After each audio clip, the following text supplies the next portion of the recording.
हजुर के गर्नुभएको अनि म चाहिँ तल खोजे गर्छु आमा छोरी त यहाँ मस्त सँगै बसेर के गरेको अनि यस्तो के बुझ्नु भएको बुनेकोडी पानी आएको आई केही गर्न दिँदैन त अब बसेर के खानु स्वेटरमा बढ्नुपर्छ बसेर खाएर के गर्ने आफ्नो जिउको स्वास्थ्य बिग्रिन्छ बरु यताउता थन्द्रुङ थुन्द्रुङ गऱ्यो भने आफ्नो जिउ चङ्गा हुन्छ तपाईँले बुझ्नु भएको ज्ञानी उहाँ पनि हेरिरहनु भएको छ त उहाँले सिकाउनु भएको के गरेको यो खोइ रविता पनि सिक्छु कि भन्छ अब के सिकिरहनु है हामीले त बालखादेखि जानेको र पो सानो भने ए हो र अनि यो कसको लागि हो नि मेरो लागि हो कि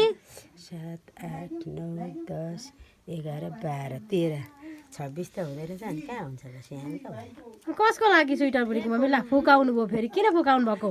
सानो भएछ नि त के गर्न छोरी अब सानो भयो भने त सानो भयो भने त ठुलो पार्नै पर्यो मेरो लागि हो होइन म सक्दिनँ उहिले कति बुन्यो